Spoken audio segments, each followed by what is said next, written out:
सांतरण में का पटक दो फूट जाए। मतलब विश्व में ब्राह्मणों का एक इतिहास है, क्षत्रिय का इतिहास है, सवर्णों का इतिहास है।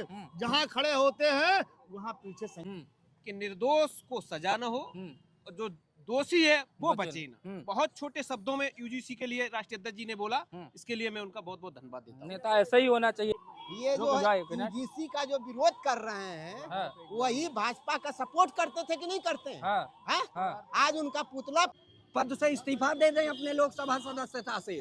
बुद्धिहीन नेता है, अकल है नहीं, गणित आती नहीं है, संविधान पढ़े नहीं, और वो उस महिला का मुझे नाम नहीं याद है। रोड पड़ेगी। क्या कर रहे हैं भैया, आजकल अखिलेश यादव जी, मायावती जी सब छोटे नेता हो जाएंगे क्योंकि जो है आ रहे क्यों बोल दियो, लेकिन जो है नेताजी छोटे हो गए। अब चंद्रशेखर रावण कह रहे हैं 80% के हम जो है नेता हैं।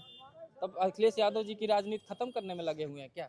नहीं, अखिलेश यादव जी की राजनीति नहीं कोई खत्म कर पाएगा। वो देश के नंबर 1 नेता हैं। क्योंकि उन्होंने ट्वीट किया कि निर्दोष को सजा ना हो, दोषी बचे ना। बिल्कुल।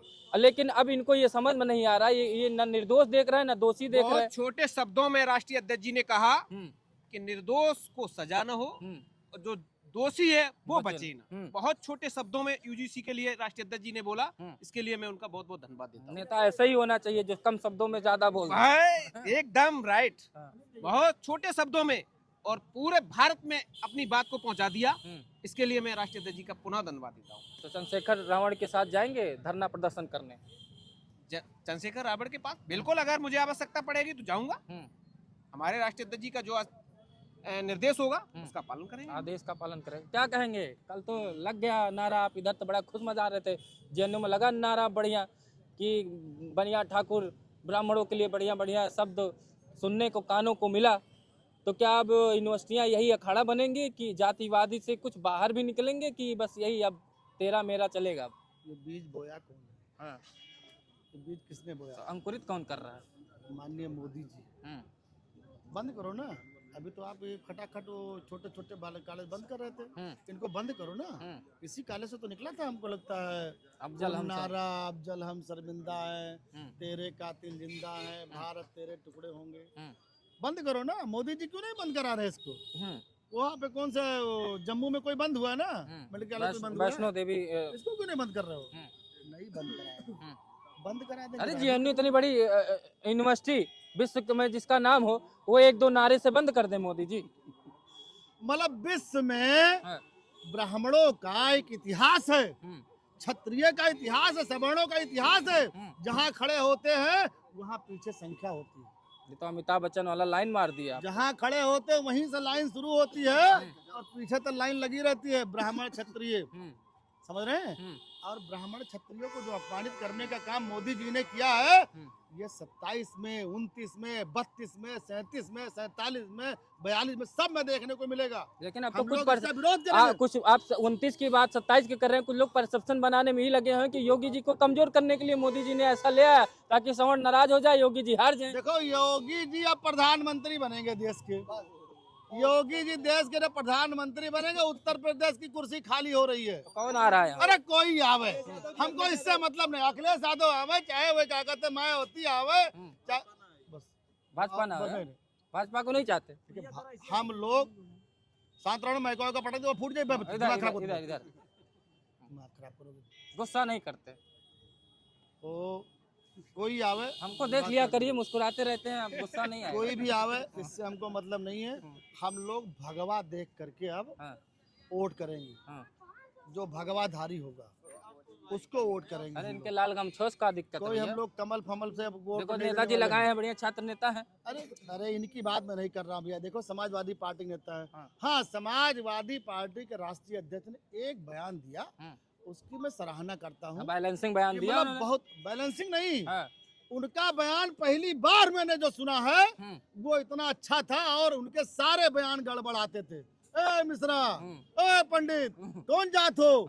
और ये जो है क्या कहते बोलते थे, ये सब जो है सवर्ण लोग जो है दलितों को मारने का काम कर रहे हैं, परेशान करने का काम कर रहे मतलब हैं। अब की बार खुश है इनके बयान से? पहली बार उनका बयान हाँ। बहुत अच्छा आया। तो साइकिल जो चलेगी? सबके हित में है। साइकिल चलेगी? साइकिल फाइकिल की बात मैं नहीं कर रहा हूँ। हाँ। मैं बात न्याय संगत कर न्याय रहा हूँ। संगत। अखिलेश जी का जो बयान है हाँ। बहुत अच्छा आया है। हाँ। मैं इसकी सराहना करता हूँ और भारतीय जनता पार्टी का हम लोग पुरजोर विरोध करेंगे, योगी जी क्योंकि गए अब। इसमें कोई रोल नहीं है। मोदी जी गए, सत्ता खाली। देखो मोदी जी को हटना है और अमित शाह प्रधानमंत्री की जो रेस में दौड़ रहे ये हैं देखिए, पूरे प्रदेशों मोदी जी में कहाँ जा रहे हैं? कहीं नहीं जाएंगे, वो कहाँ अभी जा रहे हैं। हाँ। पूरे प्रदेशों ये में तो योगी लोग प्रधानमंत्री बना रहे हैं। ये जो रुक जाओ है एक मिनट। यूजीसी का जो विरोध कर रहे हैं, हाँ। वही भाजपा का सपोर्ट करते थे कि नहीं करते हैं? हाँ। हैं? हाँ। आज उनका पुतला फूंक रहे हैं, मगर देखिए ये भेदभाव जब गांव में जाएंगे ना, गांव की स्थिति देखिए, आज भी भेदभाव करते हैं लोग। इसीलिए ये लोग यूजीसी जब लगा है ये ठीक हुआ है। हम तो अपने समर्थन करता हूँ कि लागू होना चाहिए। बहुत सही लाओ, हम बताइए जब ब्याह होते हाँ। सुनो, कुछ लोग भैया पे नाराज हुई हैं। हाँ। जब ब्याह होते तब नाऊ आवत है हाँ। और धोबई ना आवत थी, हाँ। समझो। हाँ। और जब का नाम है लड़का पैदा होता सवर्णन के, हाँ। तो नार काटे वाला व्यवस्था के करत रहा पहले। तब छुआछूत नहीं थी। ये लोग छुआछूत की बात करेंगे, अभी कहेंगे गगरी बांध दिया जाता था, गगरी बांध दिया जाता था। फर्जी के लोग, ये लोग ही देश को बांट, इनकी फट रही थी। जब बांग्लादेश पे दलित की हत्या हुई है तो हम लोगों ने सबसे ज्यादा विरोध किया है। दलित समाज की हत्या जहाँ होती है वो सवर्ण समाज बोलता है और कोई नहीं बोल पाता है। इनकी बोली नहीं निकलती है। उस समय आके बोल दिए, पुट से आके बोल दिए, कलेजा नहीं है इनके अंदर जो आके लिप से बोल दिए। सवर्ण समाज, दलित समाज, सवर्ण समाज सारे सब एक साथ में, ओबीसी हम लोग रहते थे एक साथ में, यहीं बैठ के चाय पीते थे, नाश्ता करते थे और वो बफर सिस्टम में सब लोग साथ में खाना खाते हैं। कहीं छुआछूत नहीं है, कहीं कोई बीमारी नहीं है। पता नहीं क्या इन दलित लोगों के, कुछ लोगों के अंदर जो है, जो जाहिल टाइप के लोग हैं, जो पढ़े लिखे नहीं है, ये कह रहे हैं छुआछूत बहुत होता था गाँव। छुआछूत है बुद्धिहीन नेताओं के लिए, जैसे चंद्रशेखर रावण के लिए। बात करेंगे संविधान की और सुप्रीम कोर्ट के चीफ जस्टिस के निर्णय की खुलेआम अवहेलना करेंगे। वो तो इशारा भी कर दिए कौन से जाति वाले हैं वो। मैं इस मूर्ख से पूछना चाहता हूं कि सर्वोच्च न्यायालय कहां से आया? भारतीय संविधान से आया। भारतीय संविधान ने उच्चतम न्यायालय, उच्च न्यायालय, जिला न्यायालयों की व्यवस्था की और तुम मंचों से कहते हो मुट्ठी भर लोग।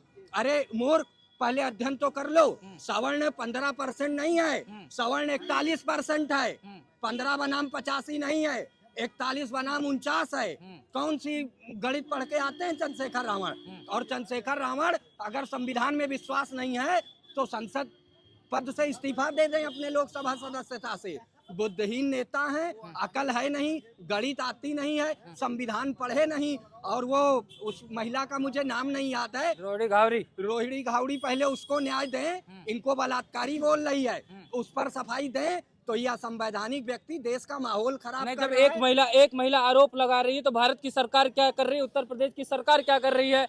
भारत की जुडिशरी क्या कर रही है? जब वो आरोप लगा रही है, खुल के लगा रही है, सारे आरोप दिखा रही है, तो चंद्रशेखर रावण इतने बड़े नेता हो गए कि उनके लिए जुडिशरी और भारत की सरकार और उत्तर प्रदेश की सरकार मौन धारण करके बैठी हुई है क्या? नहीं, हाँ, इस पर कार्रवाई होनी चाहिए। मैं सरकारों से कहना चाहता हूँ, यूपी सरकार, केंद्र सरकार से, कि इसके ऊपर मुकदमा दर्ज हो। एक दलित बहन जो न्याय मांग रही है उसको न्याय मिले और संविधान का पालन हो, इसको जेल में डाला जाए, क्योंकि इस पर आरोप लग रहे हैं। और संविधान का पालन सबको करना पड़ेगा, दलित, मुस्लिम, हिंदू, कोई भी हो, सवर्ण कोई भी हो, सबको संविधान मानना पड़ेगा। संविधान से ही देश चलेगा। सर्वोच्च न्यायालय का जो आदेश है वो संवैधानिक। आखिरी जल्दी बोलिए, पूछिए। इतना देर से सुने, पूछे अब अभी बताओ क्या कहोगे? सब क्या चल रहा है देश में? यूजीसी वापस हो गया, वापस नहीं हुआ, स्टे लगा कोर्ट का। और उसके बाद जो है कुछ लोग नारे भी लगाने लगे विरोध में, लगा कि कुछ माहौल शांत हो जाएगा, लेकिन कुछ लोग आग में घी डालने का काम शुरू कर दिए। देखिए क्या है कि सनातन को कमजोर करने, उसको अपमानित, कौन कमजोर कर रहा है? देखिए यही राजनीति है। जो राजनीति जो है सनातन को कमजोर करने, अपमानित करने, भारत को कमजोर करने का जो ये राजनीतिक षड्यंत्र हो रहा है। सनातनी है। रुकिए एक मिनट, रुक जाइए।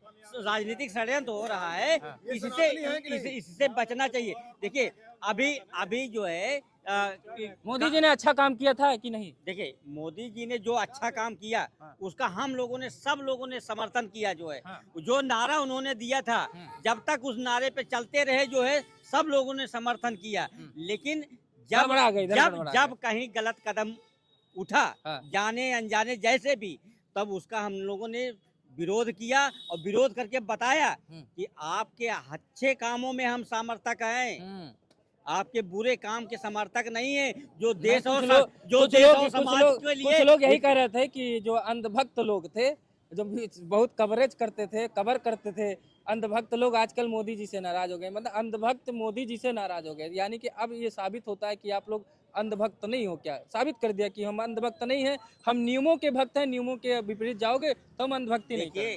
जो इस देश के लिए और इस समाज के लिए अच्छा होगा, वही चीज का समर्थन हर सनातनी करता है, हर भारतवासी करता है, जो भारत भारतीयता और भारतवासियों में विश्वास रखता है। भारत भारतीयता में आखिरी सवाल जल्दी से बोलिए फिर। भैया, गलत को गलत और सही को सही कहने का हौसला रखते हैं। आप अंधभक्त अंधभक्त कह के हमको बार बार आप शर्मिंदा ना करें। हम अंधभक्त मैं नहीं कह रहा हूँ, आप सोशल मीडिया उठाइए, पट गया है पूरा जो उधर के लोग हैं कि आजकल अंधभक्त भी मोदी जी की जो है बुराई करने लगे। मोदी जी जो है अब उनके हितैषी नहीं रह गए। तो ये भी तो कहा गया है कि जब जागे तभी सवेरा। अगर हमारी आंखें अब खुली है कि चलो नहीं, हम गलत आदमी का को मार्गदर्शक बना बैठे थे, तो हम जग जागे तब हमारा अभी अब पटल खुला है। और जो डिमांड किए थे वो तो पूरा किया। आप मंदिर चाहते थे, 370 हटाना चाहते थे, तमाम ऐसे ऐसे मुद्दे थे, सीए एनआरसी पे बात करते थे, वक्फ बोर्ड पे बात करते थे, दिया ना मोदी जी ने। अब यूजीसी दे दिया था, आप लोग इतना विरोध। यूजीसी दिए तो विरोध नहीं हुआ, यूजीसी सबके लिए गलत था इसलिए विरोध हुआ। आप मंदिर दिए तो किसी व्यक्ति विशेष को, किसी व्यक्ति समुदाय को नहीं दिए। वो मंदिर में सब जाते हैं, ओबीसी भी जाते हैं, एसटी एसटी भी जाते हैं और सनातनी भी जाते हैं, देश विदेश के लोग जाते हैं। ठीक है, वो भारत की धरोहर है। और आपने 370 दिया तो वहां पर रहने की जो नागरिकता भी वो संशोधन किए, वो भी सभी के लिए है, किसी एक के लिए नहीं है। आपने देश के लिए काम किया, वो सराहनीय था, इसलिए सराहे गए। तभी तो 19 में, तभी तो 24 में आए। तो इसीलिए कह रहा हूँ 29 में आएंगे कि नहीं आएंगे? मैं कह रहा हूँ गलत को गलत और सही को सही कहने का हौसला रखते हैं। देश जो है बागी कहेगा लेकिन गुलाम नहीं कहेगा। हम गुलाम नहीं कहेंगे, हम गुलाम कभी नहीं कहले जाएंगे, बागी भले कहे जाएंगे। 27-29 में क्या लग रहा है भैया? हमारे योगी जी के लिए पूरी मांग है, योगी जी को प्रधानमंत्री के पद पर बैठाया जाए। मोदी जी सेवानिवृत्त होके अपनी व्यवस्था देख ले। मोदी जी मार्गदर्शक के रूप में रहे, जैसे आडवाणी जी को मार्गदर्शक बना दिए, मुरली मनोहर जोशी जी को बना दिए। 75 पूरा हो गया ना, इसलिए सेवानिवृत्त की उम्र हो गई है। आप मार्गदर्शन करिए। तो दर्शकों, हम बात कर रहे थे यूजीसी पे। जब से कोर्ट ने स्टे लगाया तो लगा कि कुछ माहौल शांत हो जाएगा, लेकिन माहौल शांत होता हुआ नहीं दिखाया। अब देखा गया, कल आपने देखा बीएचयू में किस तरीके से दो पक्षों के बीच भयंकर लड़ाइयाँ हुई। पुलिस वहाँ पे हस्तक्षेप करी, लाठीचार्ज करना पड़ गया पुलिस को। जेएनयू में किस तरीके से गाली गलौज हुआ।